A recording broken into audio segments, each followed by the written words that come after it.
So may I extend a very, very warm in every sense of the word, welcome to guests and families, colleagues, and of course pupils to Speech Day and Prize Giving as we continue to celebrate our 60th birthday. I'm sure that our founder, Alexander Everett, back in 1959, would be dazzled by what he would see today.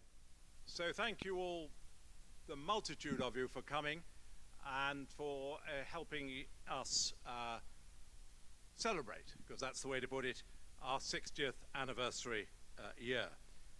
A particular thank you, of course, to all my fellow governors, to all the staff and the non-teaching staff who are busy working out there, and particularly to all the pupils. It has been an outstanding 60th year, and thank you for that. Now, it's invidious for me to pick out one particular achievement of the year, but I feel I want to do it particularly this year. And the achievement I want to pick out is that of Liv and Molly. Do they want to stand up wherever they are?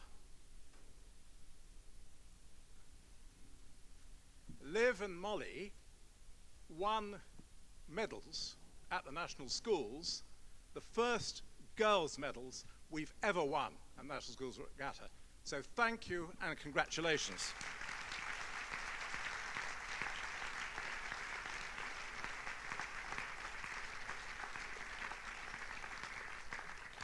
But of course we also basked in the reflected glory of Sophia and Ella's medals when they were rowing for Henley Rowing Club. So well done, you.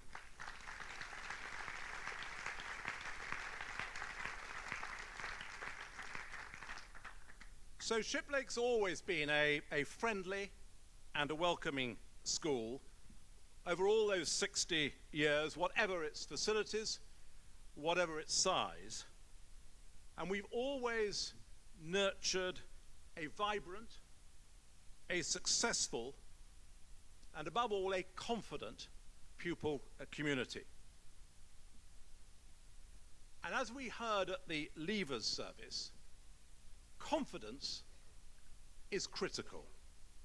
And what is confidence? It's a belief in self, a belief that you can succeed, and a belief that you can do things which you never thought you could do. And confidence should never be confused with arrogance, but confidence is going to be critical for all of you when you leave Shiplake. And I am confident that Shiplake, by the time you leave, will have given you the confidence to succeed at uni or wherever else you're going, and in the wider world for the rest of your life. Now, all parents and staff will have memories of a particular incident or event or lesson at their school when they were there. Let me share a couple of memories with you about the world outside that occurred to me, that I remember when I was at school. In 1962, I was 10, for those of you who can't do the calculation, my headmaster came into my dormitory. As he turned the lights out, he said that he thought that we should know that within the next 2 days, the world might see a nuclear war. There was a very significant chance that America and Russia were going to exchange nuclear weapons. And that would mean mutual extermination. Now, I went straight to sleep. I knew it was a fact. There was nothing I could do about it.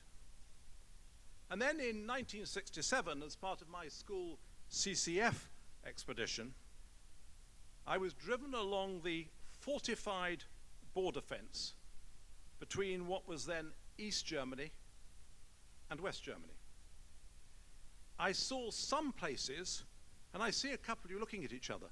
You probably don't even know that Germany was divided, but it was until 1989. And as I drove along that fence, it was pointed out to me some places where East Germans had escaped to the West. Some places where East Germans had been shot trying to escape to the West. And I've still got that image in my mind of a back garden. And every Sunday morning,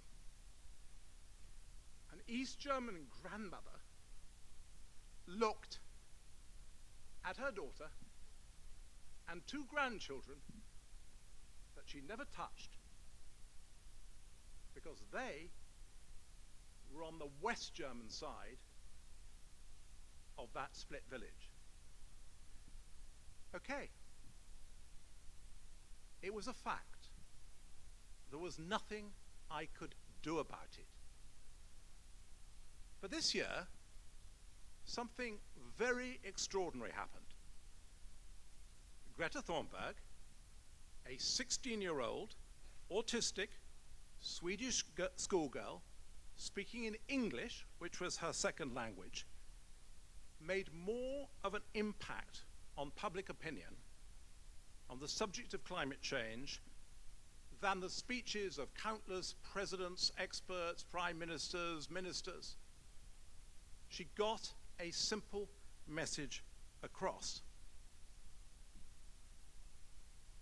She had the confidence and the self-belief to deliver that simple message on climate change. It has had and will have a huge impact.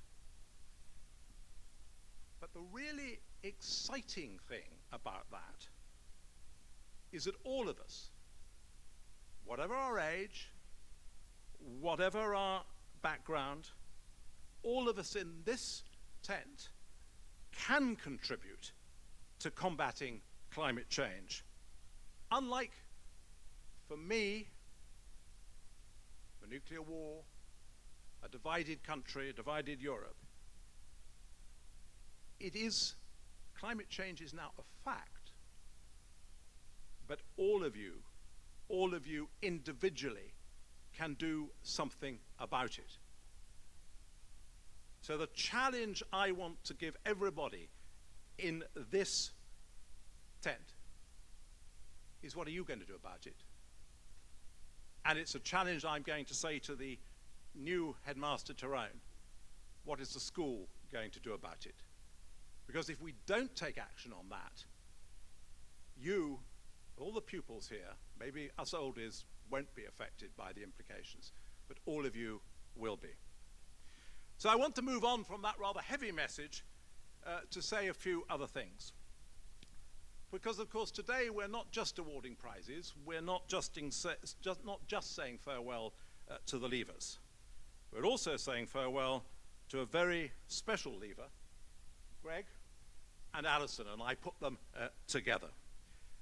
I know that neither of you will want me to go on about them at great length and so detract from the achievement of pupils.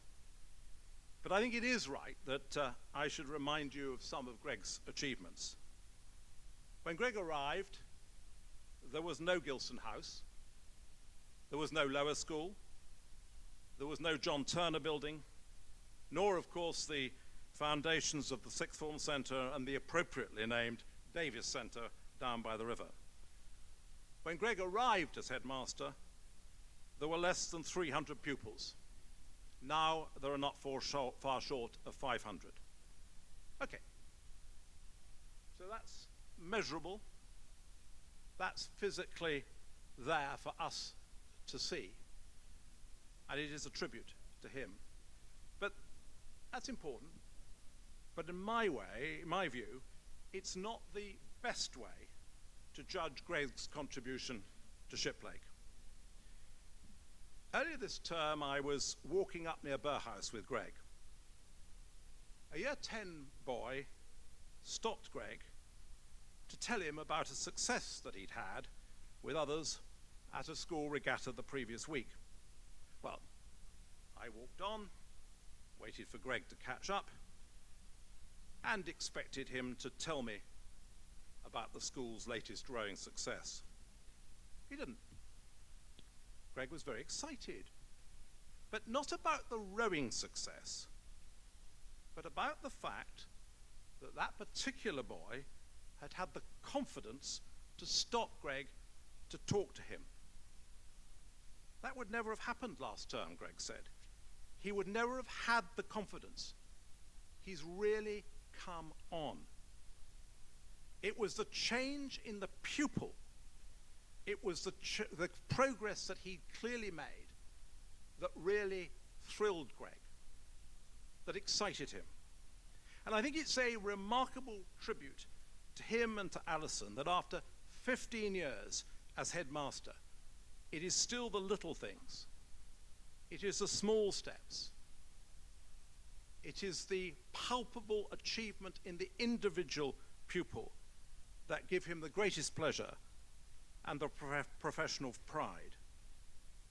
The joy in seeing each of you pupils blossom is still what excites him. And that, Gregg, is what has made you such an outstanding schoolmaster, and I deliberately use that old-fashioned word, and a fantastic headmaster. Thank you both. We will miss you, and we wish you all the very best.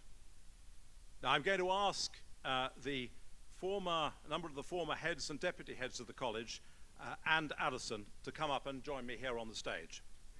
I'd just like all of you to thank all of them for their contribution to the school over many, many years.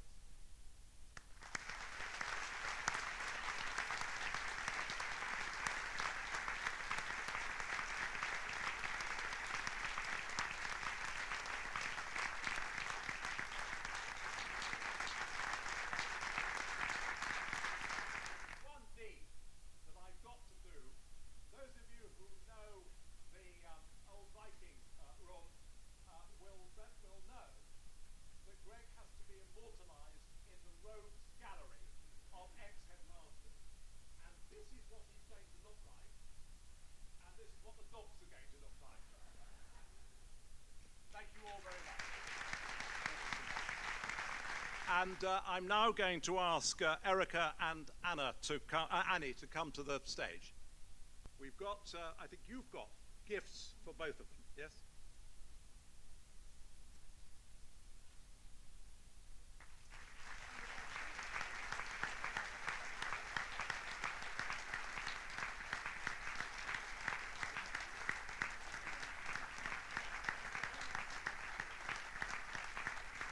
Thank you all very much, and with a great relief, I pass the baton on. First of all, may I thank all of you for that response.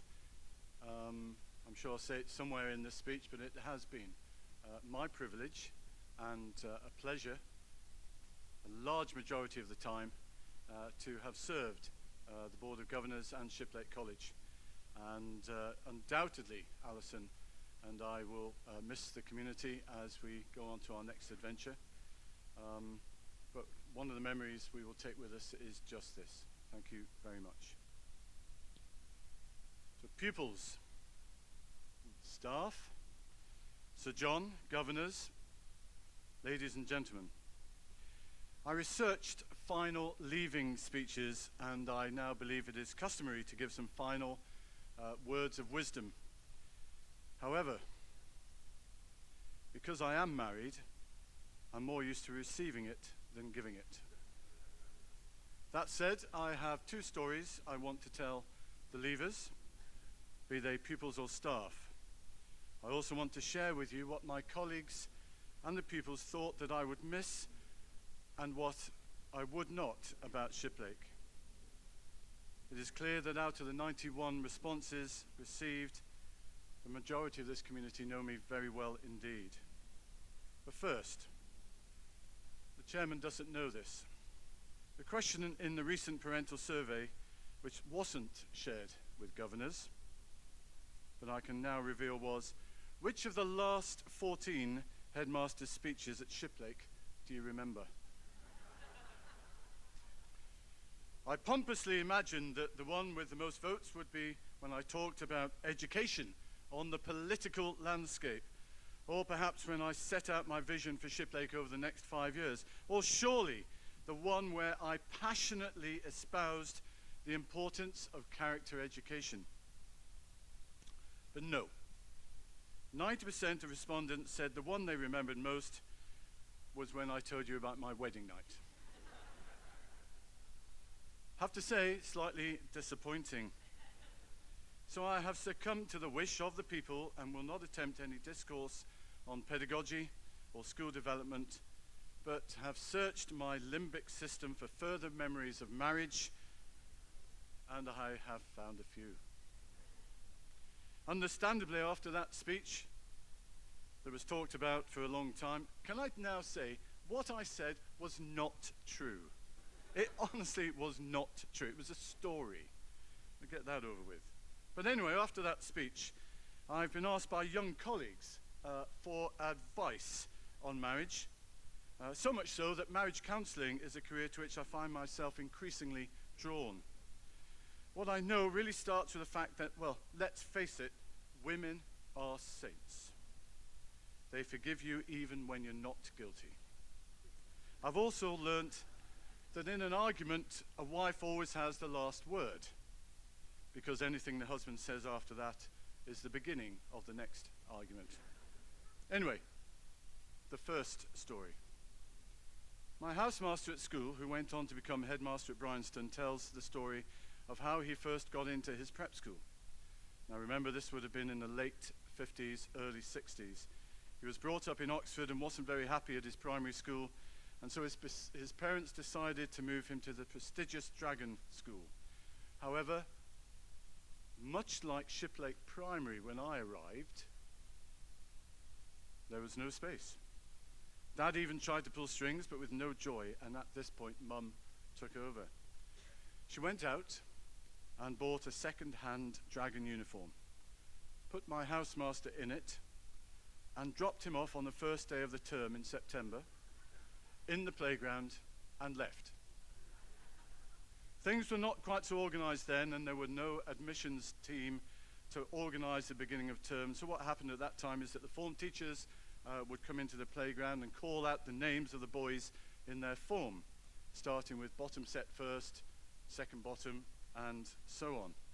Not surprisingly, when everyone had been called out, the only boy left on the playground was my housemaster.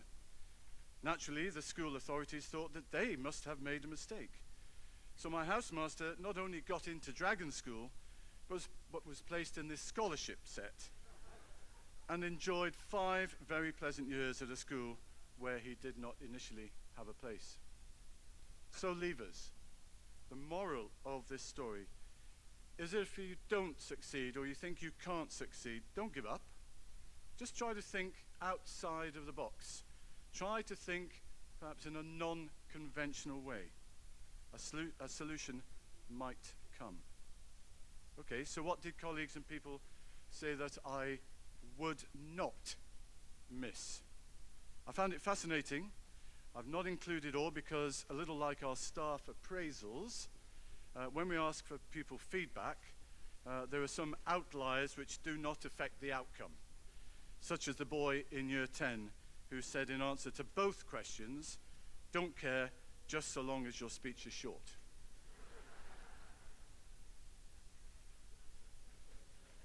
Hal, I'm sorry to disappoint you. So here it is, what I will not miss. Telling pupils about the correct haircut or uniform, the ever ongoing debate about shorts or sliders to dinner. Anyone other than the rowers, I won't miss. Boys having their top buttons undone, difficult conversations with parents, difficult customers, haircuts, having to remind the staff how to dress appropriately. This is from the pupils, remember? Housemasters' meetings, that's true, about socks and pizzas and athletics vests. Some parents, some pupils, some staff. Being in his office dealing with admin. Certain parents. Knowing who might be the weekly photocopier winner. Reminding pupils and staff about beards and dress code. Nagging staff about photocopying, proofreading references, telling boys, sometimes staff, to do up their top buttons, tuck their shirts in. And from a year 7, thank you to this year 7 pupil. Nothing. He's the perfect headmaster, so he will not miss anything. Thank you, year 7. Parents who claim that their son is really very bright. Parents who side with wee Marjorie and Archibald, who can do no wrong. People going into his office to say they are looking for a job elsewhere, and you know who you are. People not having vegetables on their plates. Reese moaning about the weather being too hot, too dry, too wet, not enough rain. Saturday detention, seeing students wearing the wrong kit. The Skipwith twins, I won't miss them.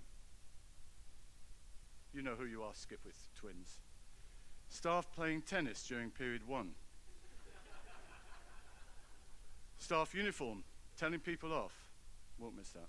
Awful haircuts from certain students and staff. The bad haircuts and the short trousers from the girls. The feeling of disappointment and being let down when a pupil makes a poor choice. The heckling in staff briefings. Thank you, Mike. This is the lack of appreciation of my humour. Thanks, Mike Whitfield. The responsibility of having many staff and teachers to tend to, and the annoying scuffles that frequently break out among students and staff. Now that I didn't know. The responsibility is not only responsible for the education and welfare of close to 500 students, but also the buildings, the staff, the results. The buck stops with Gregg, and it will be a huge weight off his shoulders when he no longer has that responsibility. There will be a huge weight, but I will miss it. I won't miss World Book Day. Hate World Book Day.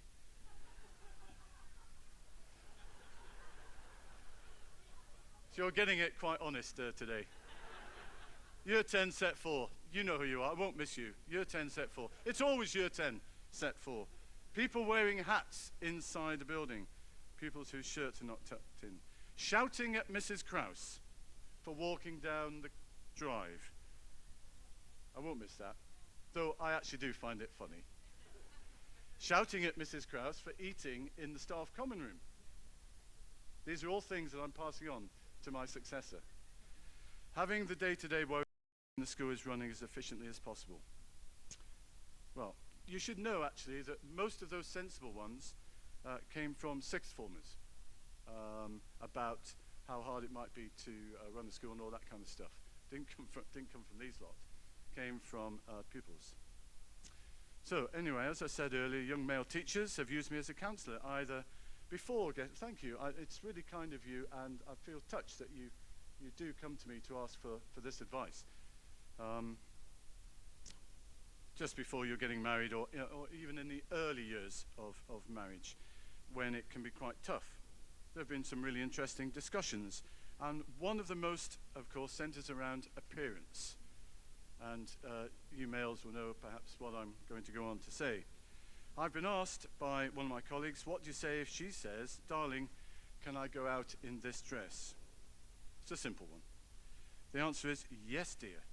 It's already dark outside. Or another favourite question, what do I do if she says, "Do you think I have gained weight?" Slightly trickier. My advice for a retort would be, not at all. It's just that the living room got smaller. And what do you do to get your wife, what do you get your wife of a few years for Christmas? This is quite a tricky one. Obviously, something with which you can gain some extra brownie points so that you can say, "Darling, you look as good in that as you would have done on the day that we were married." So the obvious answer to buy her for Christmas, a scarf. Think about that. She'll look good today as she did when you got married. I have even been able to help more senior colleagues like Andy Dix, who was having some trouble stopping his wife Sarah spending money whenever they go to the Oracle. The simple solution, Andy, is to hold Sarah's hand. For her, it will be romantic, and for you, economical. So second story for the leavers. It's about a tortoise and a hare. Once upon a time, a tortoise and a hare had an argument about who was faster. They decided to settle the argument with a race. They agreed on a route and started off the race. The hare shot ahead and ran briskly for some time. Then, seeing that he was far ahead of the tortoise, he thought he'd sit under a tree for some time and relax before continuing. Well, you know the story. He sat under the tree and he fell asleep, and the tortoise, plodding along, overtook him and soon finished the race, emerging as the undisputed champ. The hare woke up, realized that he'd lost the race, and the moral of the story, as all of us know, is that slow and steady wins the race. Well, this is the version that you know. But then recently someone told me a much more interesting version. The hare was, as you might expect, disappointed at losing the race, and he did some soul searching. He realized that he'd lost the race only because he had been overconfident, careless, and lax. If he had not taken things for granted, there's no way the tortoise could have beaten him. So he challenged the tortoise to another race. This time the hare went all out and ran without stopping from start to finish. He won by several miles. The moral of the story, leavers: fast and consistent will always beat the slow and steady. If a prospective employer is looking at two people to hire, one slow, methodical, and reliable, and the other fast and still reliable at what he or she does, the fast and reliable chap will be the one which is chosen. So it's good to be slow and steady, but it's better to be fast and reliable.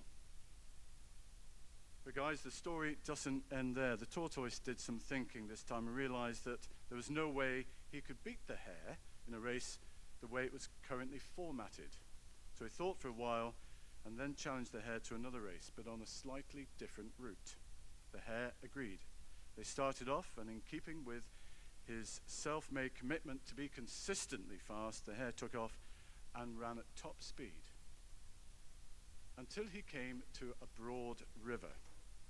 The finishing line was tantalizingly just across the river. The hare sat there, wondering what to do. In the meantime, the tortoise trundled along, got into the river, flipped on his back, because we all know tortoises flip on their backs to swim, swam backstroke to the other side, and won. Moral of the story: first, identify your core competency, and then change the playing field to suit what that is.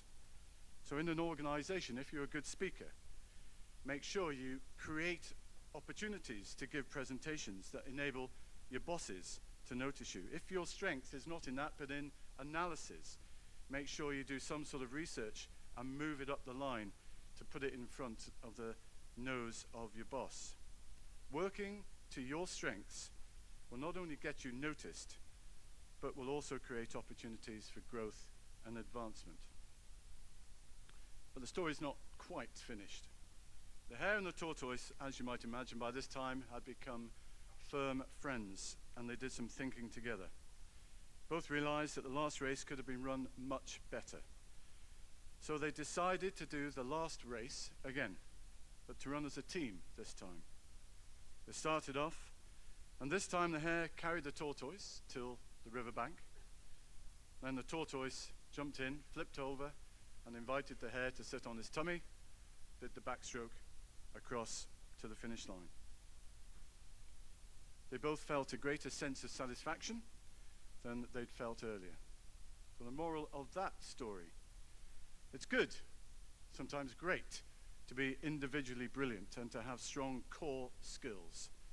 But unless you're able to work in a team and harness each other's key abilities, you'll always perform below par, because there will always be situations at which you'll do poorly and someone else can do well.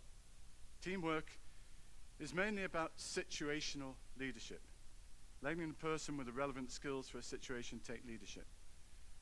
And that is certainly what I've attempted to do in my time as leader and manager of the Shiplake staff.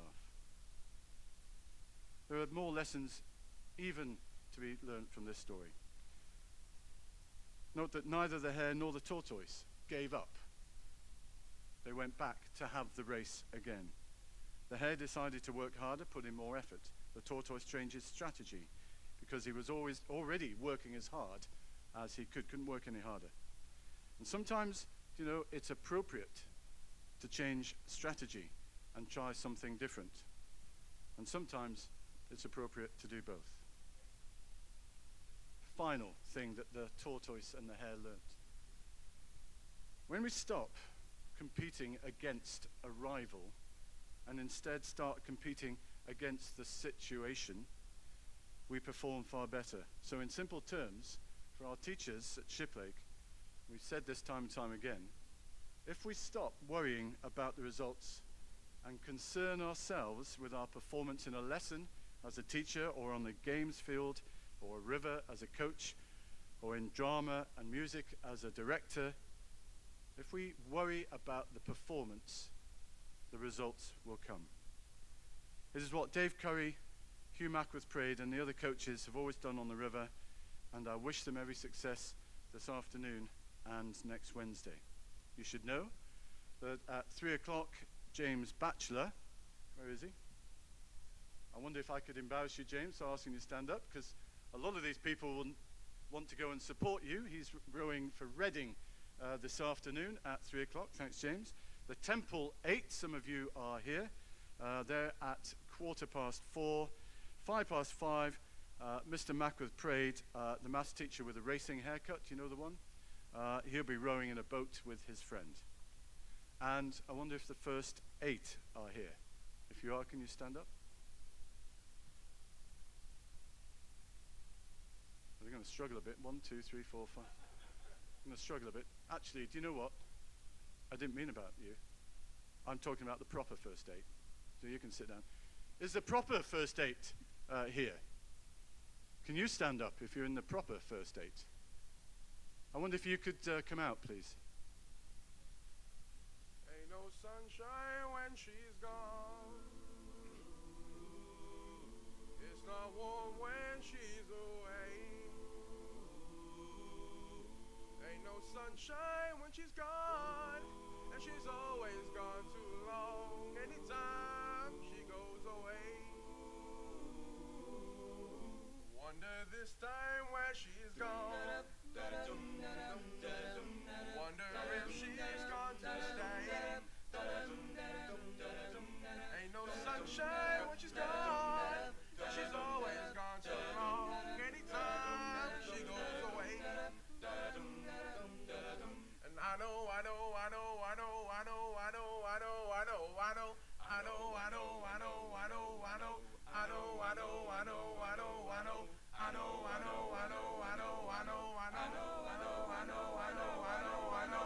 ain't no sunshine when she's gone. It's not warm when she's away. Ain't no sunshine when she's gone, and she's always gone too long. Anytime she goes away. Anytime she goes away. Anytime she goes away. Anytime she goes away.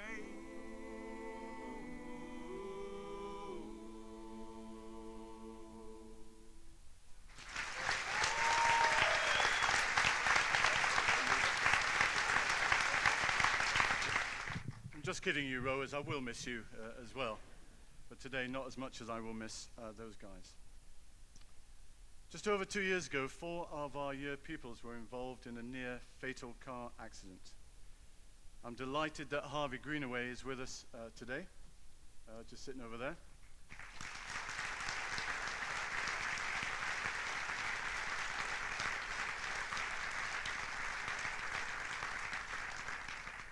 And I know he's here to support his brother, Monty. It's really great to have you with us, Harvey. And seriously, well done on working so hard on your recovery. Nobody would have bet 12 months ago that you would be here and that we would be all so delighted that you are. So well done and keep up the good work. Ladies and gentlemen, as ever, we have to say goodbye to a number of colleagues. Jack Norris and Katie Hallam leave after 2 years with us. Jack to take up a post of PE teacher at Highdown School in Caversham, and Katie to pursue a different career. Vanessa Hine leaves to be head of drama at Newland Girls' School after doing a sterling job here, standing in for our head of drama, Jenny Nunes, who is also leaving after maternity leave to start her own drama school. Byron Ward, you just saw just there he goes, who has been the musician in residence, is finally taking the step to become a full-time musician. Watch out, Ed Sheeran. And Tiki Eben Cole, after 5 years with us, is relocating to his home country of Sierra Leone to become a part-time teacher and a charity worker. Judith Coulihan, after a fine apprenticeship here, moves to the promoted post of Senko at Davenese School. David and Joan Brenton, the most famous double act that we have at Shiplake, have decided to move back to West Wales in retirement. Both Joan and David have worked quietly but effectively for the college, ensuring that exam access arrangements, invigilating exams, and the school's timetable have worked smoothly. Their successors have big boots to fill. Good luck to you.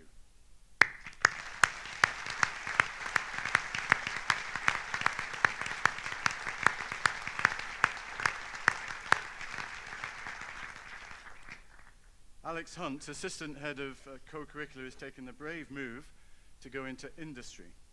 I'm particularly grateful to Alex, who, after being a very successful housemaster of Welsh House, went off to his home country to a promoted post as head of boarding at a prestigious school. But on his return, answered my SOS to come and be head of department of the design technology. He was the obvious choice when we needed someone to run the co-curricular program.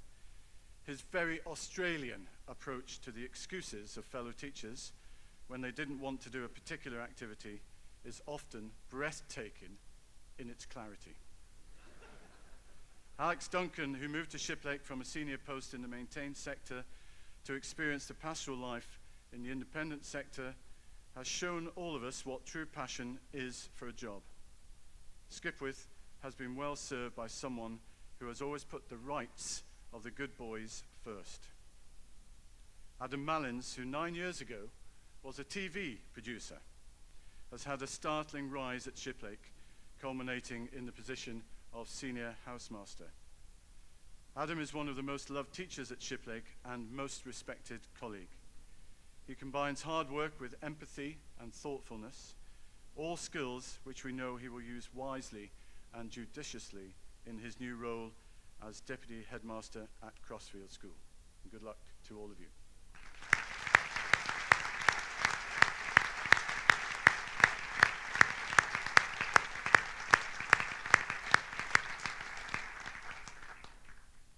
The Rev.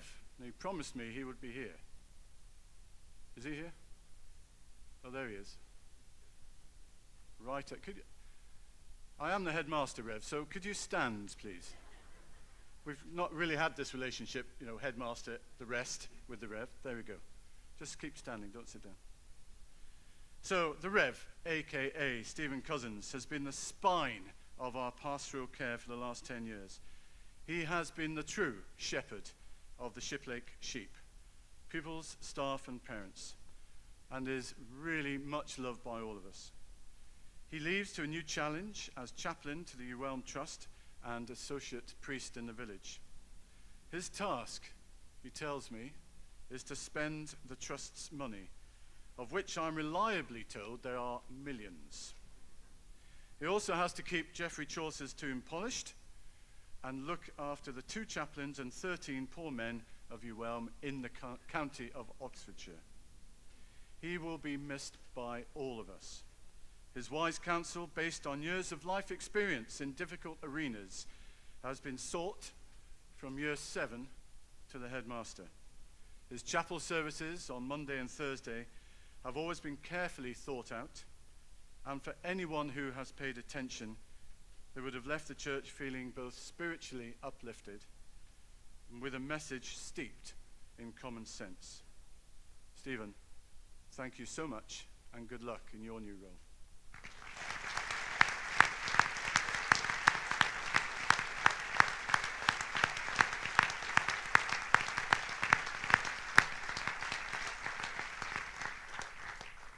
And finally, Mrs. Allison Davis, my partner for 30 plus years, who without rancor or fuss has been my rock always and the voice of reason when I've allowed it. We both move forward into a new adventure, and has ever been the case, Allison accepts the move with positivity. As I move out of the role which I had decided I had wanted in the late 80s, becomes markedly clearer that I could not have achieved anything that I have, whether that be as an international referee, father, CEO, school inspector, or member of national committees, without the full support of Allison. Thank you.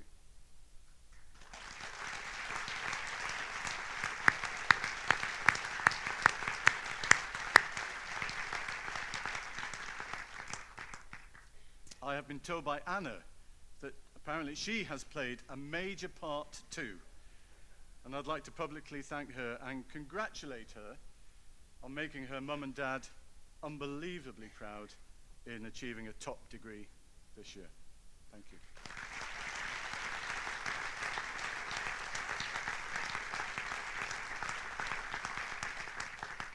I did warn you, Hal, it wasn't going to be short. It is, of course, invidious, as the chairman said, to single out individuals or groups of people to thank, but I know that whatever I have achieved at Shiplake could not have been done without the support of the Board of Governors. They often don't get thanked, because often I forget to do it, so I thought I'd remember this time. The last 12 years have not been easy times for independent schools, but the senior leadership team have been advised wisely by the governors, and I thank them for their check and challenge. Thomas Franks have been a tremendous catering team to work with, and without doubt, pupils and staff take the nutrition that we receive for granted. I know that as I move to a role where I will be buying sandwiches from Tesco for lunch, I will be thinking of you guys who tuck into a 3 or 4 course, or if you're an invigilator, 8 or 9 course lunch at Shiplake, and take it for granted, because we just do. It's always there. It's not always there in the real working world. And Dr. Philip Unwin, I don't know if he's, did Philip come? Hopefully he's making people better. He retires today from the position as medical officer to the school. He's been here for over 17 years and has overseen many positive changes in our medical provision. His joyful demeanor and pragmatic application of physics will be sorely missed. I hope some of you got that. Sorely missed. Thank you. Richard Evans, the head groundsman, has been central to what I have wanted from sport at Shiplake, and I want to thank him too. Catherine Green, Director of External Affairs and Community. Is that the right title? That's not the right. I never get the title right.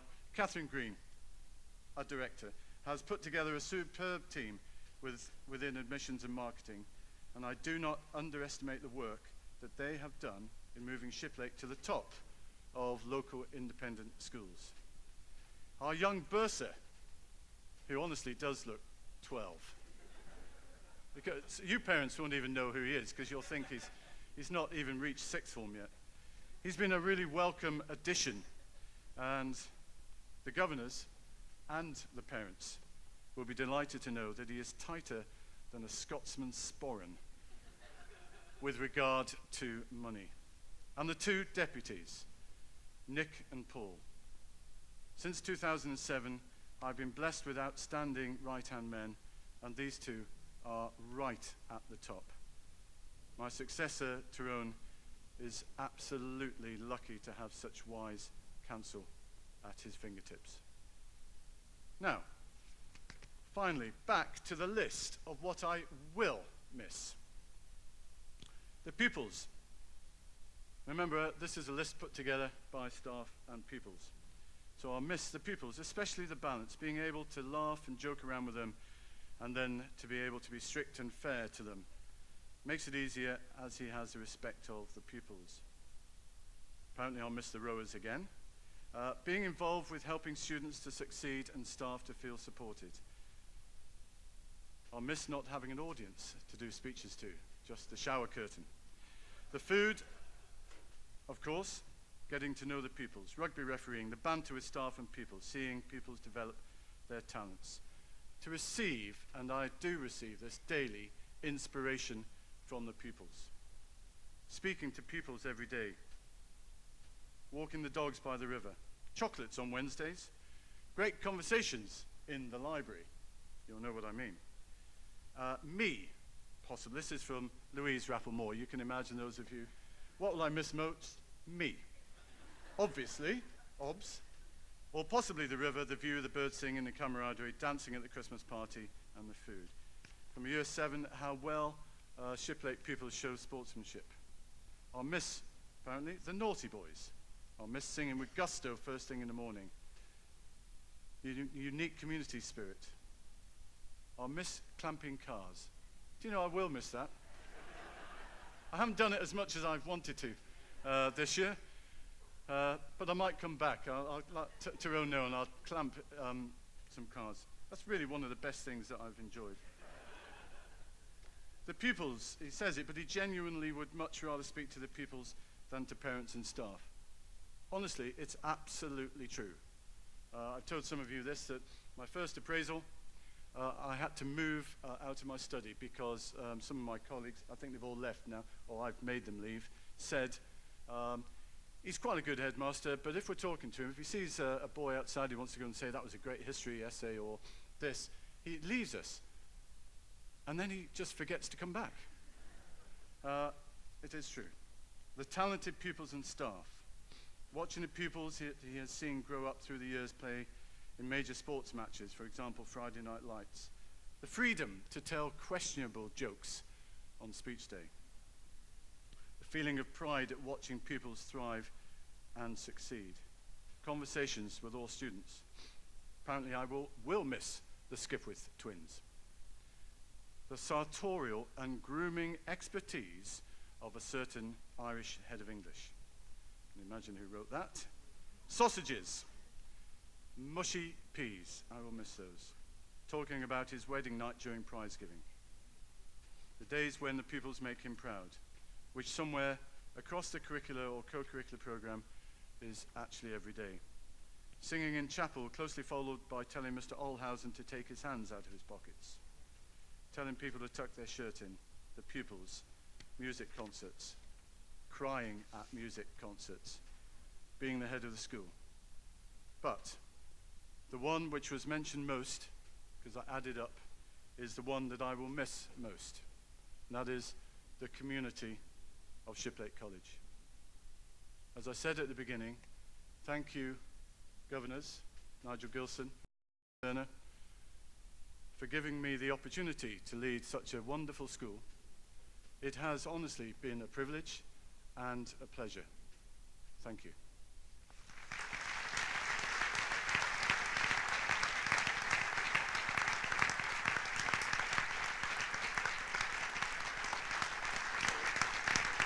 Thank you so much. I'd be touched if I didn't know that the speech went on too long and you just needed to stand up to get a bit of exercise. But thank you. Let's get on to the main part of the day. Thank you. Good morning. We now come to the presentation of prizes, and if I could please invite Sir John up to help us with this. So we'll start with the form prizes, and in year 7, these go to James Coe and James Lucking, and in year 8, Joshua Jones and Monty Wallace.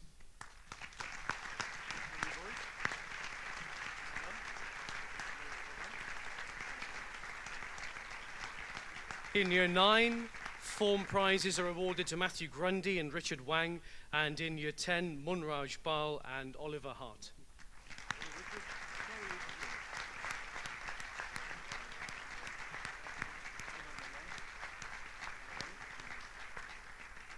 Prestigious Shiplake 7 prizes are awarded to Sam Gillen and Milo Griffiths.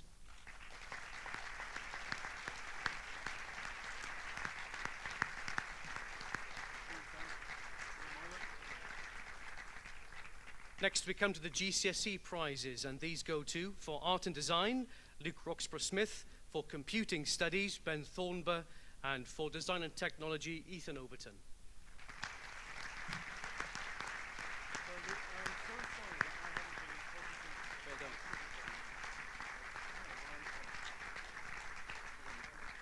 For Drama, the GCSE prize goes to Casper Good.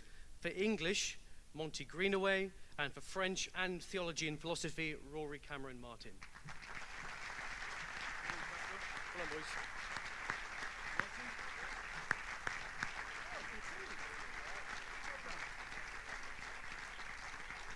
The GCSE prize for Geography goes to Will Sharp. For History, Alex Bartlett. And for both Maths and Science, Ed Atkinson.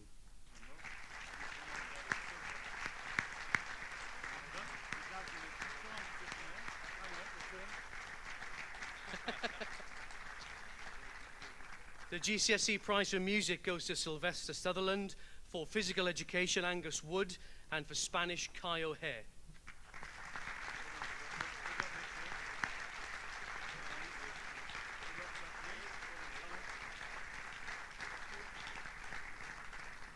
And the GCSE Results Prize for last year goes to Rhys Ash.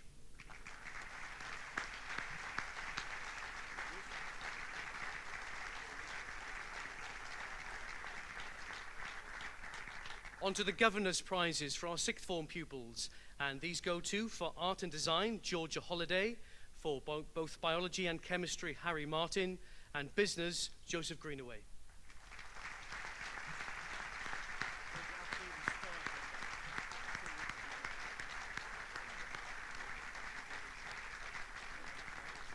The prize for Computer Science goes to Ethan Caldera, for Design and Technology, Rosie Burling, for Drama, Tui Morris, and for Economics, Rafe Koza.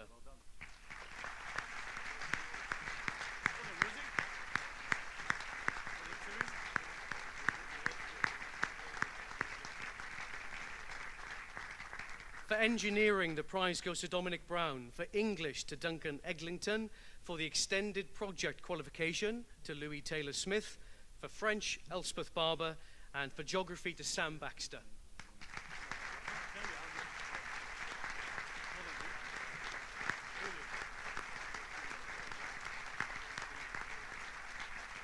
The prizes for both History and Spanish go to Jack Parrott, and for both Maths and Physics to James Haskins.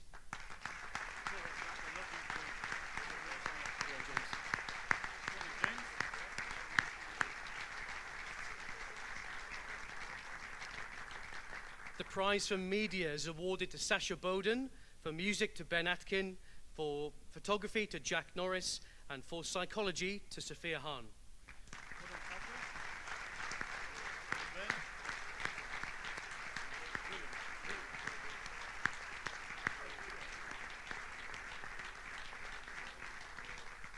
And the prize for Sport goes to Ellen Olson, for Theology and Philosophy to Isabel Smith, and for Travel and Tourism, Ben Stacey.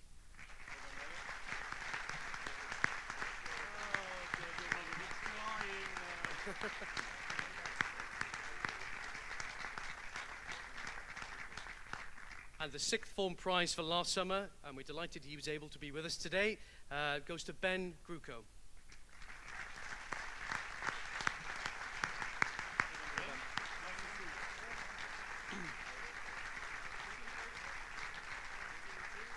We now move on to the special awards, and the Asclepian Award for Achievement in the Visual Arts goes to Georgia Holiday.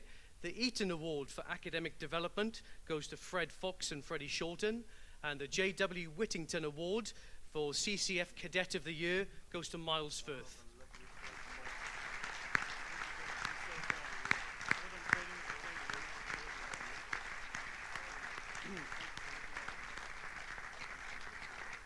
The Larkin Award for Contribution to Singing goes to Ben Atkin. The Lashbrook Award for Service to the Community goes to Robert Whitfield. And the Margaret Wells Furby Award for Achievement in Science in Year 12 goes to James Marsh.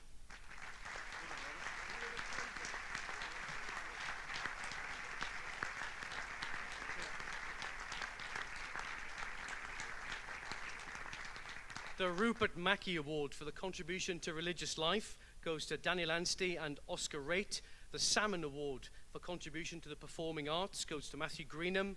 And the Spears Award for contribution to college music goes to Jack Parrott.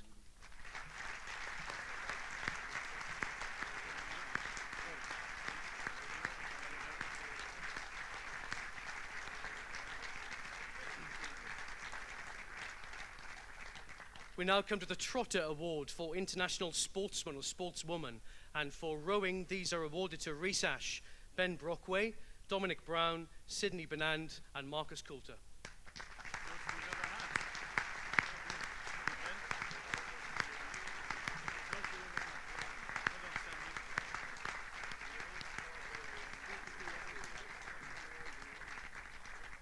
Also for rowing, the Trotter Award goes to Sophia Hahn, Sebastian Hortland-Marks, Jacob Kirby, Olivia Morgan, Tom Wilkinson, and for dressage, the award goes to Jessica McConkey.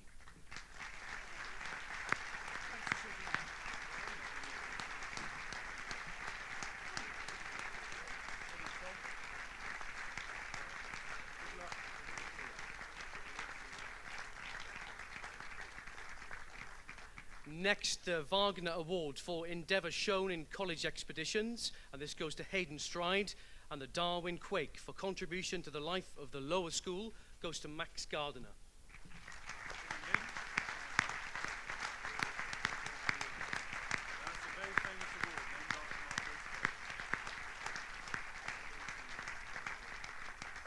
Next, we have the Duke of Edinburgh Gold Awards, and these are awarded to Richard Adams, Daniel Anstey, Sasha Bowden, Rosie Burling, and Joel Cordell.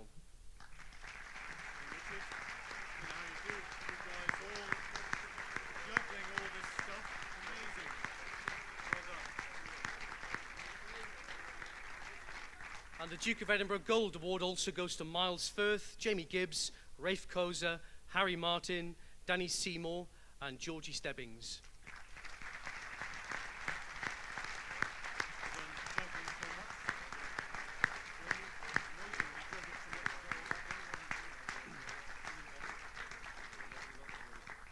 We now come to the Senior Common Room prizes, and these are voted for by the teachers of the Senior Common Room. And first we have the Edinburgh Prize, and this is for the non-school prefect who has contributed most to the life of the college, and this goes to Matty Fitzgerald.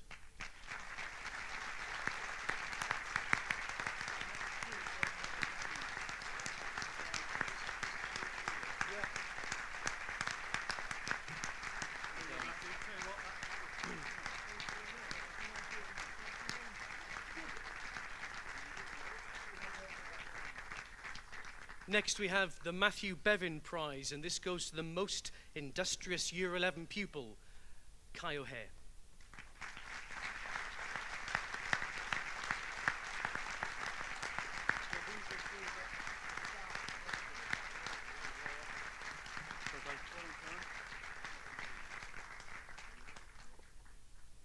And next we have the Caston Prize, and this is for the pupil who has shown notable determination and tenacity during the course of their college career.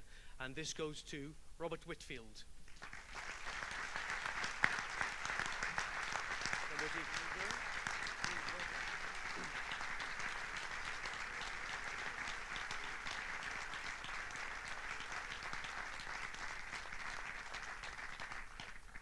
The awards of Blazers and Blazer badges took place throughout the year for excellence in sport, music, art, drama, and photography.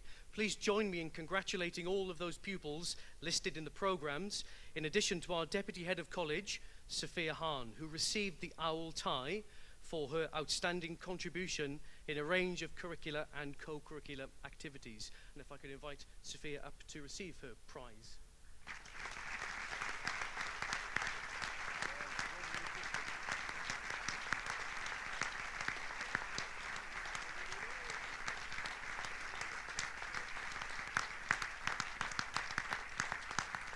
We now come to the Headmaster's Prizes, and the Headmaster's Quake for contribution to the sporting life of the college goes to Richard Adams, Dominic Brown, Marcus Brown.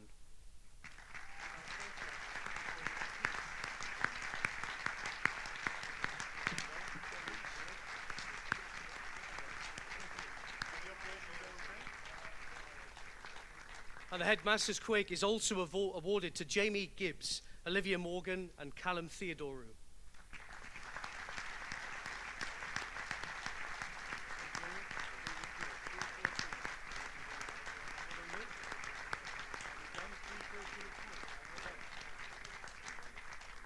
The Alexander Everett Prizes for leadership in the college go to Rosie Burling, Eve Dowden, and Rhianne Edwards.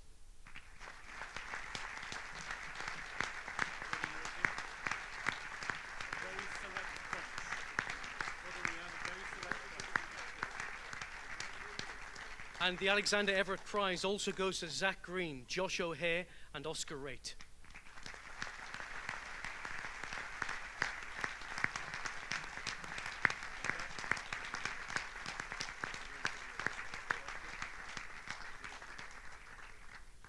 And in recognition of their work this year, the final prizes go to this year's Deputy Head of College, Sophia Hahn, and the Head of College, Josh Howard.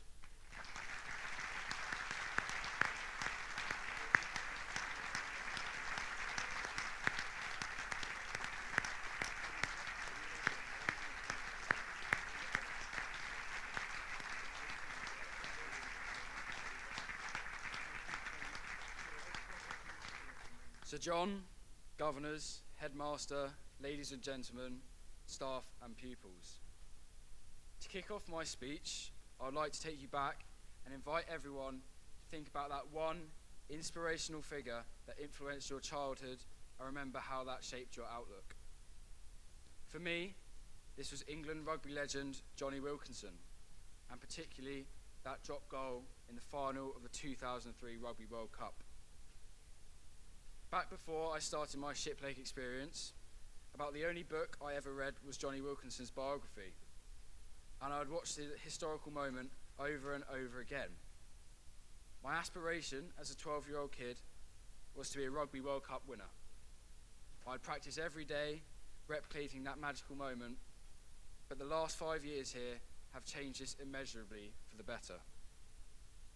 I look back and see that my inspiration has been overtaken by this magical place.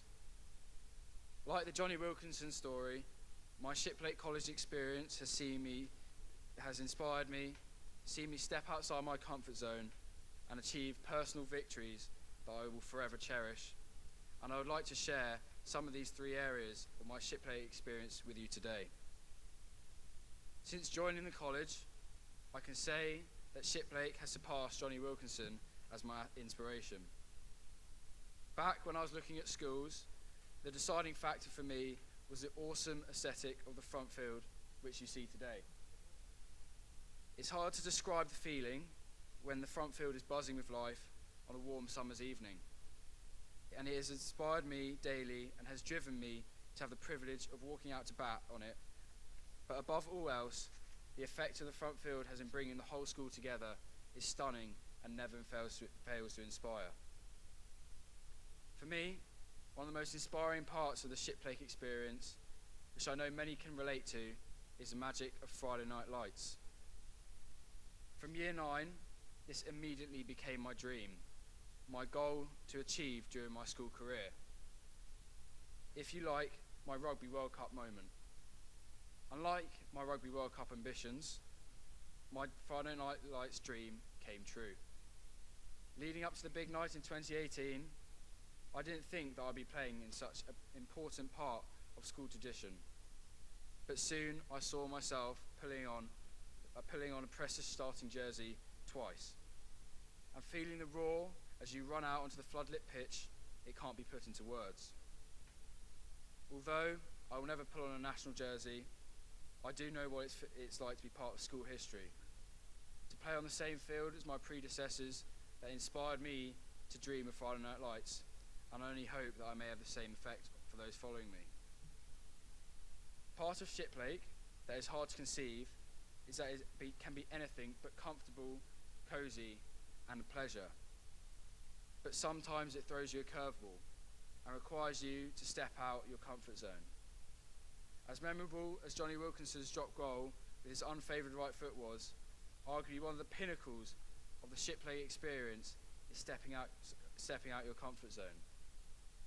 I believe that some of my most memorable memories have sparked from being out my comfort zone. If I may quote one of the Headmaster's mantras, is challenge creates character. Not always willingly or knowingly, it is something that I've personally experienced. One, being in the first soloist concert in year 10. With no experience in playing solo, I buckled under the unstoppable Curran and Jones effect and agreed to play.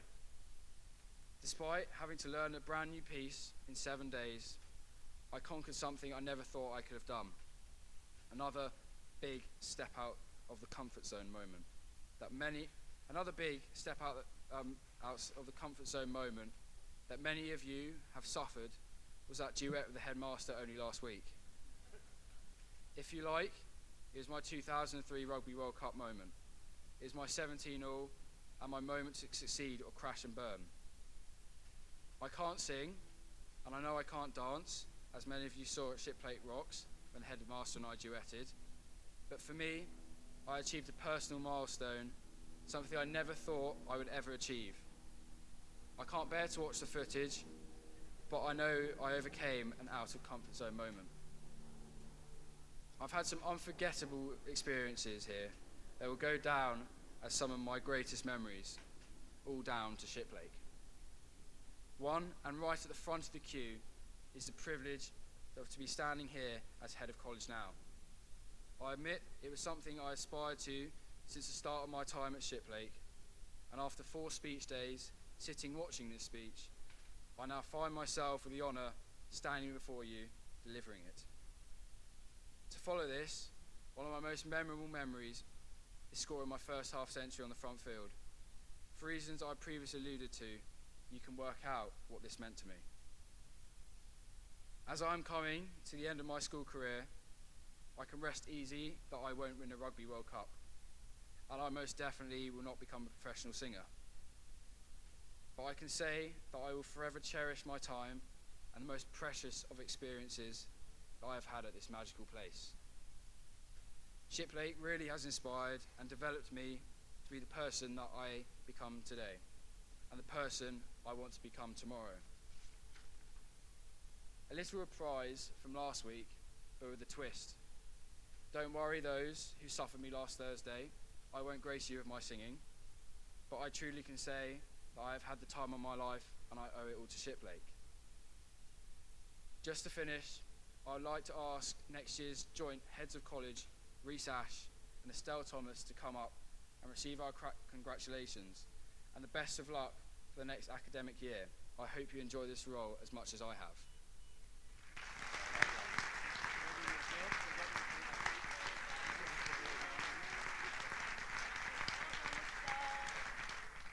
Now for my final act, it is my pleasure now to introduce Sir John Jones to you as our guest speaker.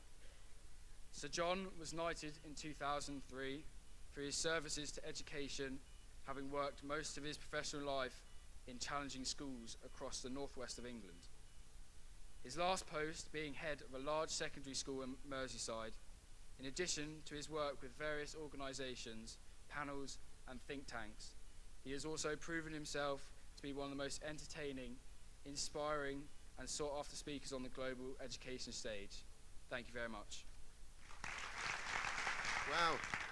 Thank you very much, Josh. I wish my mum could hear that. Good morning, everyone. Now, this really is the graveyard slot, isn't it, this one?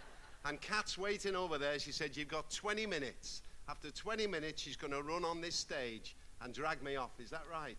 But somebody said, you know, the brain is an organ which starts to function the moment you're born and ceases to function the moment you stand up to speak in public.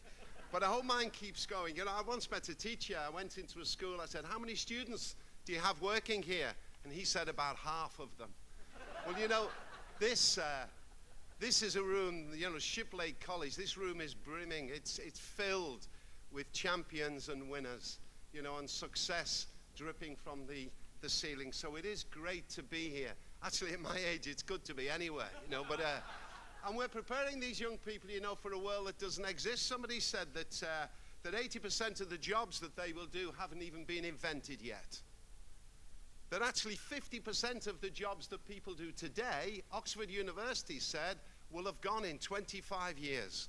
Wow, the Times reported recently that the first person to live to 200 has probably already been born. They may be sitting here today. And I know some of the staff will be looking at the students thinking, I hope he doesn't get 200 years. But you know, it's customary for people like me to stand up here in this changing world and give some advice. And I'm gonna give just 4 little bits of advice really that have sustained me. And the first is this: I want you to aim high. You know, I want you to dare to dream. And what do I mean by that? You see, I saw a piece of graffiti once, and it said, "My dream is to live forever. So far, so good." You know, what a great piece of graffiti. You see, my dream was to score the winning goal in a cup final for my favourite team, Everton Football Club.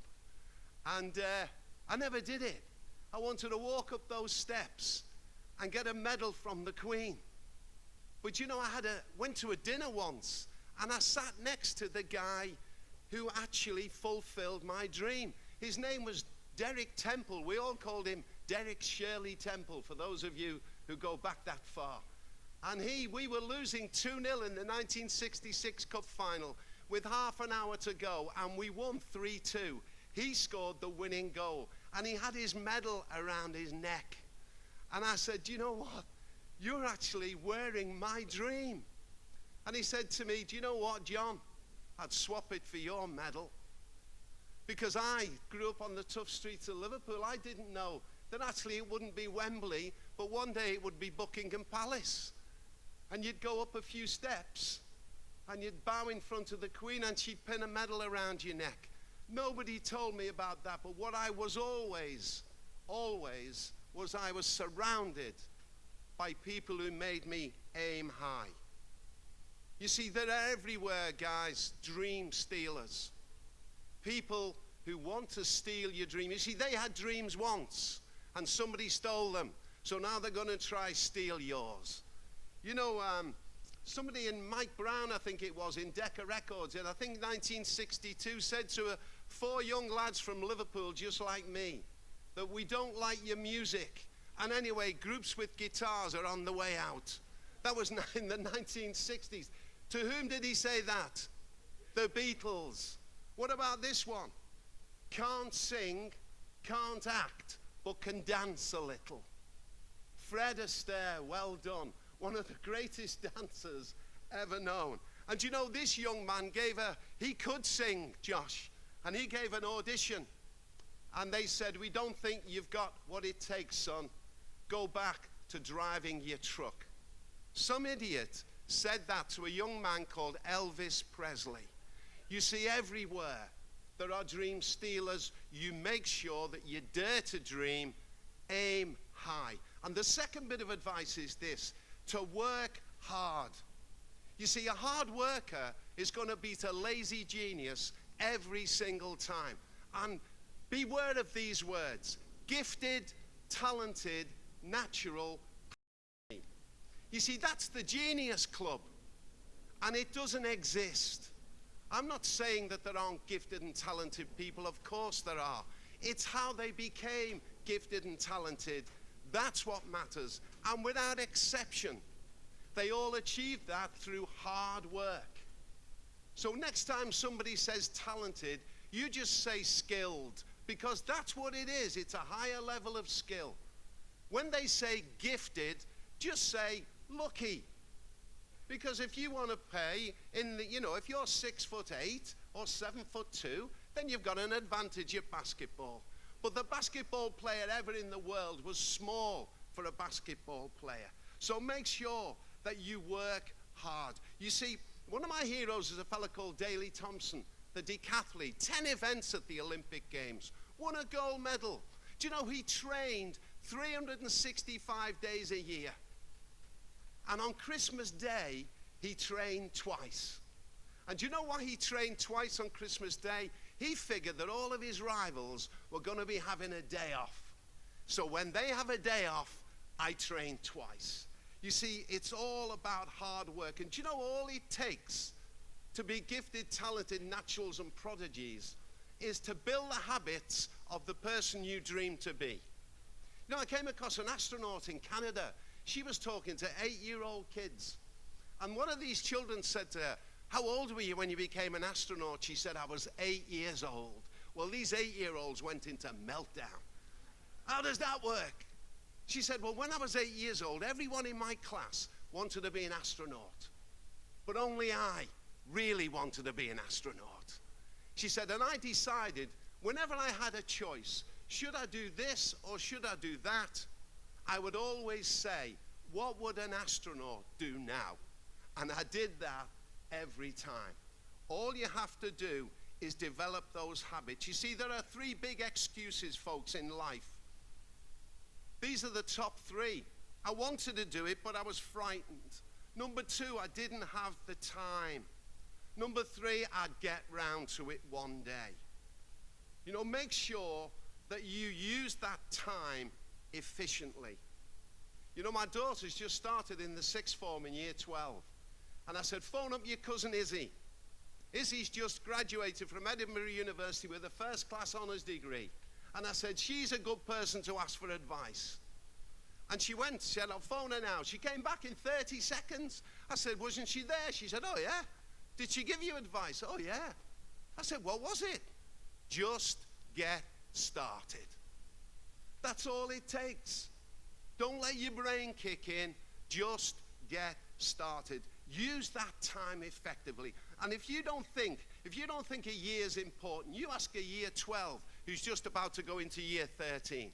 You know, if you don't think a month is important, you ask a woman who's just had a baby prematurely by a month. If you don't think a week is important, you ask the editor of the Sunday Times newspaper.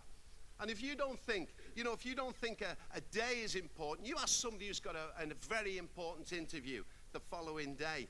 And if you don't think an hour is important, you ask a teenager who's about to go on their first date. And if you don't think a minute's important, you ask somebody who's just missed a train. And if you don't think a second is important, you ask somebody who's just missed an accident on the motorway by a split second. And if you don't think a 1/10 of a second is important, you ask Christian Poswiat, an East German swimmer. He finished 8th in the Olympic final. 1/10 of a second behind the gold medal winner. All 8 were within 1/10 of a second of each other. If you can fill the unforgiving minute with 60 seconds worth of distance run, yours is the earth and everything that's in it. And what is more, you'll be a man, my son. Aim high, work hard, and number 3, be kind. Are you the kind of person when you enter the room lights up? Or are you the kind of person when you leave the room lights up? You see, people will forget what you made them think. They will never, ever forget how you made them feel. You know, I bumped into students, ex-students all over the world I used to teach. Not one of them has said, "Hey, sir, that worksheet changed my life." Do you know what they remember? They remember all the amazing things that Gregg has gone through for us today, all those emotional memories. You see, life is building memories. So today, especially for the prize winners, today is a day of thank yous. You know, and I want you first of all to thank the staff. My old dad used to say to me, "John, when somebody gives you their time, they give you a part of their life they can never have back. If somebody does that for you, son, make sure you notice it. Then appreciate it, then say thank you." Notice, appreciate, and thank. Now, I know some of these teachers have given you a hard time. I was in a school recently and I was waiting with the students for the teacher. I said, "What's your teacher's name?" And this little girl said, "The Terminator." I said, "The Terminator?" And one of the boys said, "Yeah, so many children, so little time." But you know, when I ask in the world of business, list me 3 people who've changed your life positively, there is always a teacher on that list. Always a teacher. And you know, you've driven us up the wall. You know, I remember in a test, the question was, name a bird that can't fly. And this little girl put a roast chicken. It's a I tell you what, it's a fantastic answer because it's right, isn't it? And what ended in 1876, 1875? And the best excuse, do you know, I remember teaching a history lesson, and I said the boys in Rome were really, really physically fit. Every morning, they used to swim across the river Tiber 3 times. And this boy put his hand up, he said, well, they might have been fit, but they were stupid. And I said, what do you mean? He said, if you swim across a river 3 times, you end up on the opposite side to your clothes, which is absolutely right, isn't it? And the best excuse I ever heard for not handing in homework, this boy said, Miss, I lost my book having a fight with a boy who said you weren't the best teacher in school. I mean, that is clever on so many levels. So thank the staff, please. And also thank your friends. You know, my old dad again. He used to say, John, you will be where you are in 10 years' time, depending upon the books you read and the people you knock about with. And that was certainly good advice to a young boy growing up on the tough streets of Liverpool. He used to say, John, if you hang around with skunks, you'll smell a bit. So, you know, it's about thanking your friends. It's about reading the right books. Although a sixth former said to me recently, she said, you know, I've read so much how partying all night is bad for you, I've decided to give up reading. But thank your teachers, thank your friends.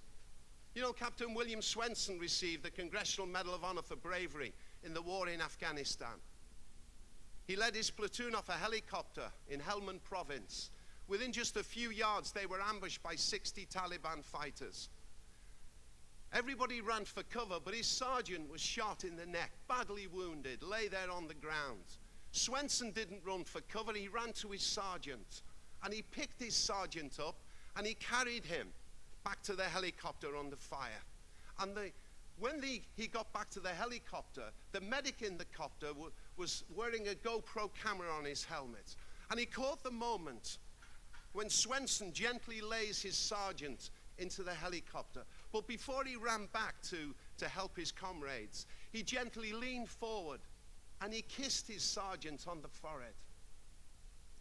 And the president said, Captain Swenson, in that moment of mayhem and madness, why that wonderful moment of tenderness? He said, I did that for my sergeant, Mr. President, because I know that my sergeant would have done exactly the same thing for me. You see, trust and togetherness are what create successful teams, successful cities, countries, a successful world. You know, when a guy was working in Australia 2 weeks ago, he came up to me, he said, John, there's a Maori word that's also an Hawaiian word. The word is ohana. I said, what does it mean? He said, well, in Australia, he said, we call it mateship. You see, when they were landed in the First World War on the beaches at Gallipoli, at a place called Sufla Bay, they looked at a cliff in front of them, and they could see the Turkish army lined at the top of the cliff with machine guns. They were ordered to take those guns and climb that cliff, and they did it. And he said, we did it because I was with my mates. Friendship is so important. Sustain it, and it will support you for the rest of your life. And also thank your family. You know, your brothers and sisters, your extended family. It's a moment for thanking them. You know, I have 4 children, and 2 of them, when they were little, you know, I always wanted to raise loving children, but they weren't exactly like that, particularly the 2 boys. And I remember Alex coming home one day and saying to Ben, what's in the bag? Ben, but they're only little. And Ben said, sweets. And Alex said, can I have one? And Ben, being the loving brother he isn't, said, no, buzz off, get your own sweets. But Alex is competitive. And Alex said, if I can guess how many sweets are in the bag, can I have one? And Ben said, if you can guess how many sweets are in the bag, you can have both of them. Alex said 4. I want you also to thank, can I speak to the numeracy coordinator? I want you also to thank your parents. They're here for you Why? Because they've always been there for you. Who are the parents in the room? The Prozac gang. Here we are. Parents carry photos for everyone to see in compartments in their wallets where the money used to be. It's not easy. It's not easy being a parent, is it? You see, I want you to notice, appreciate, and thank everything that they've done for you, particularly today. But I saw a great t-shirt. It said, "Get even, live a long life, and be a burden to your children." It kind of sustains me. But you know, I like teachers. I do like teachers, but I like teenagers particularly because I used to go to school with them. But teenagers don't know everything. Don't forget that. Why do I know they don't know everything? Because I don't know everything. But I want you to promise me that you'll never throw your L plates away. That however much you think you know, there's so much more that you don't know. Do you know the 100 Years' War lasted 116 years? Do you know the October Revolution in Russia was in November? Panama hats are from Ecuador. The Canary Islands are named after a dog. Polar bears are left-handed. I wonder who found that out. What I'd like you to do is go over to that polar bear and find out if it's right-handed or left-handed. And the black box in an aeroplane is orange and round. You see, learning is enthralling. I love listening. You get to an age when you listen to Desert Island Discs. And there's a guy called Henry Marsh on. Henry Marsh is probably, well, if not the, certainly one of the top neural scientists in this country. I don't know if anyone knows any more about neuroscience than he does. But he was asked to pass on one bit of advice to all of us, as you always are on Desert Island Discs. And he said, ask for help. He asks for help, he said, every single day. Aim high, work hard, be kind, and the final bit of advice, no excuses. You see, winners never quit, quitters never win. Do you know Walt Disney went to over 300 banks with his idea of a theme park? And these bank managers sat there with all their money. And he only wanted a little bit. And they said, "What's a theme park, Walt?" He said, "Well, it's based upon a duck called Donald and a mouse called Mickey." And the bank managers said, "We'll let you know." And of course, never did. But one bank manager said, "I think you've got something there, Walt. How much do you need?" I wonder how many of you would have taken over 300 rejections of your great idea. And how many of you have been to Disneyland Paris or Florida or watched a Pixar movie? Put your hands up. Every single one of us. Do you know why? Because he refused to let those people steal his dreams. He could have made an excuse.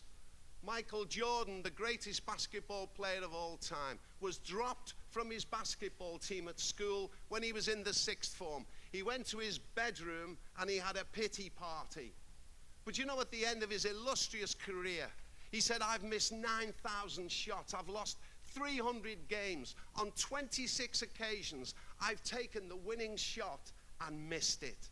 I have failed over and over again, and that's why I succeed." It's so important that you don't make excuses. I'm going to give you 2 words to sustain you. One is one of the longest words and one is one of the shortest. I was in a lesson and the teacher went in with his year 10 pupils and said, come here, huddle, huddle, huddle. And these kids all came over. And he said, "Today, guys, I'm going to teach you a word that will change your life forever. And you've never heard this word before." And these year 10s went, ooh. He had those students there. Do you know why I know he had them there? Because I've now got you there. Because you're sitting there thinking, well, what was the word, John? The word was bounce back ability. Every time you get knocked down, you get back up again. You get knocked down, you get back up again. One of the longest words in learning, but one of the most powerful. And the shortest word, well, we had a swimming lesson, year 7. All the children ran into the pool. They all jumped in. They're all swimming around except Mary, who was struggling. And the teacher had to jump in with all his clothes on and pull her out. He said, "Mary, can you swim?" And she said, "Yes, I can, but not yet." Irresistible optimism. You see, the word is yet. You see, you're not there just yet. But you know why I love doing prize givings? Because I don't just see prizes being given out to students.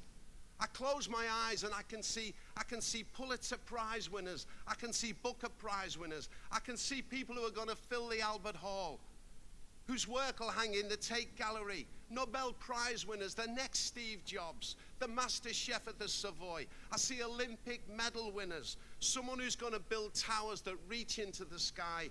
And who knows, maybe somebody who will give us the cure for cancer. Shiplake College has the Shiplake 7. I was talking about Greg over a couple of pints last night, Greg. The Shiplake, oh yeah, sorry, we were working. Those 7 principles are wonderful, and you know, when I looked at the 4 values that I've just given you now, to aim high, work hard, be kind, and no excuses, they fit like a glove. You see, Christopher Wren, who built St. Paul's Cathedral, went to the site one day, and he saw 3 workers, and he said to the first worker, "What are you doing?" And this guy said, "Well, I'm just laying one brick on top of another with a bit of cement in between." He said to the second builder, "What are you doing?" He said, "Well, I'm earning quite a decent salary." And he said to the third builder, "So what are you doing?" And the third builder said, "Well, I'm helping to build a great cathedral. And one day, I will bring my grandchildren back to see the cathedral that their granddad helped to build." You see, in life, folks, you're not just laying bricks. You're not just earning money. You're building cathedrals. Time to go and build yours. Thanks for listening. Here we are, Shiplake College leavers of 2019. In rowing terms, this is the last 500 meters of that 2,000 meter race in our standard education. However, I must break it to you, this is only the semifinal. When we depart the school today, the light turns green, and we start the next race of our lives. Whether this is in the form of a gap year, apprenticeship, university, or simply just finding yourself. Each and every one of us has a race plan to execute. But before we move on, a little word of advice. Do not be fearful if the race does not go to plan. Adapt, overcome, and push even harder, because if you have enough faith and enough grit, the result you deserve will come to fruition. However, before we start our next race, let's reflect on the past and take in what we have learned. Reflect on the people we have met and the amazing people that we have become. Remember Rev's life lessons. Remember our teachers, house masters, matrons, friends, and parents, and thank them for all the good times. Thank them for the support in shaping our legacies. Legacies that are now woven forever in the Shiplake College community. Shiplake, for me, was not a choice. However, it was an opportunity and an open door to a whole new comfort zone. It was an opportunity that allowed me to experience the true risks and rewards of life. It offered myself and many of my peers the opportunity to express our talents, knowledge, and provide us with the space to grow. As our headmaster, Mr. Davies, loves to say, without risk, there is no reward. Shiplake College was the best risk and the greatest reward that I've ever had the pleasure to experience, and I hope you have felt the same. Now get ready to start the next race. Sit up tall and be proud of who you are, because there is definitely something to be proud of. Never in my life have I been surrounded by so many talented, creative, and brilliant people. Each and every one of you has made the Shiplake College experience extraordinary and certainly unforgettable. Oscar Wilde once said, to live is the rarest thing in the world. Most people exist, that is all. I am incredibly thankful for each and every individual who I've had the pleasure of meeting. All of you have turned simply existing into living a life filled with new stories, adventures, and friendships. Now, my final act is to thank our speaker today, Sir John Jones. We know he bears the scars from Mr. Davies' boots, but it has not stopped his humor.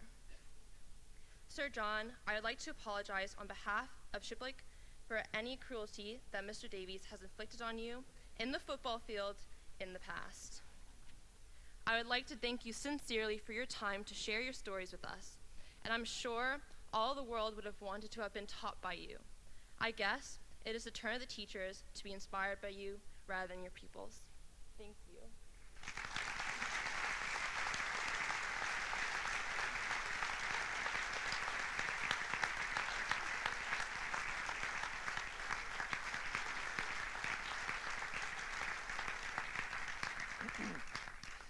Can I add my own thanks to Sir John as well? He's given me ammunition for at least a year's worth of assemblies, so thank you. So, ladies and gentlemen, that concludes the formal part of our 60th birthday speech day. Please join us afterwards outside for drinks. May I wish everyone a very happy, restful and safe holiday. And may I wish all our leavers every good luck. And now I ask you please to stand as our headmaster leads us, escorted, yes, escorted, in a fashion which we hope meets with his approval. Please stand.